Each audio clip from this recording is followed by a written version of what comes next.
আসসালামু আলাইকুম। আজকে আমি যাব যে লিভর্নো শহরের রোজিনিয়ানো এরিয়াতে অর্থাৎ সমুদ্র সৈকতে যাব। আমি এখন স্টেইন স্টেশনে চলে এসেছি। আমি এখন টিকিট কাটবো, আপনারা আমার সাথে থাকবেন, আমি সম্পূর্ণ ভিডিওটা আপনাদেরকে দেখাবো। আমি এখন টিকিট কাটবো, ইতালিয়ান ভাষায় টিকিট কাটবো। আমি এখন কম্পিউটারে প্রবেশ করব। আপনারা চাইলে এভাবে আপনারাও কম্পিউটারে টিকিট কাটতে পারবেন। সো আমি যাব যে রোজিনিয়ানো এরিয়াতে, লিভর্নো শহরের। আমি টোটাল আমরা 4জন ব্যক্তি যাব। সো আমি 4জন সিলেক্ট করলাম, মানে সোলো আন্দাতো, মানে শুধু যাব। সো আমাকে এখন এখানে টাইম দেখাবে যে কয়টা থেকে আমি যাব। সো আমি টাইম সিলেক্ট করলাম। সো কত টাকা আমি টিকিটটা কাটবো, টোটাল কত টাকা আসে 4জনের, কত ইউরো আসে সেটা দেখাচ্ছে।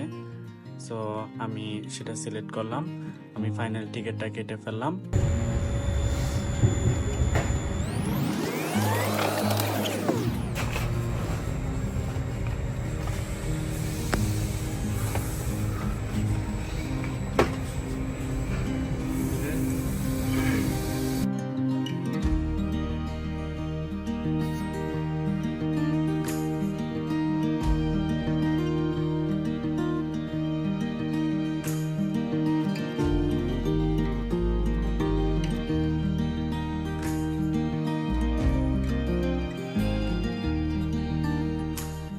ফাইনালি আমরা সাগর পাড়ে চলে আসলাম এই সাগরের দৃশ্য উপভোগ করার জন্য।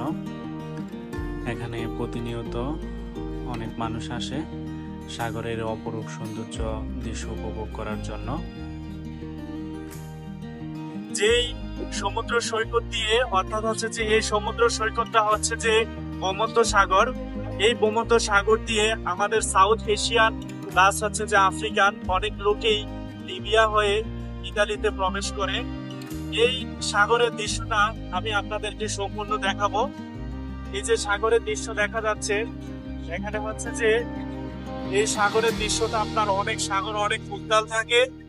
আর যে পানিটা দেখা যাচ্ছে, এই পানিটা থেকে প্রায় 10 ফিট নিচে, এই পানির নিচ দিয়ে কোনো কিছু গেলে, অর্থাৎ কোনো মাছ বা কোনো কিছু যদি এই পানির নিচ দিয়ে যায়, তাহলে হচ্ছে যে সম্পূর্ণ আপনার সেই দৃশ্যটা দেখা যাবে।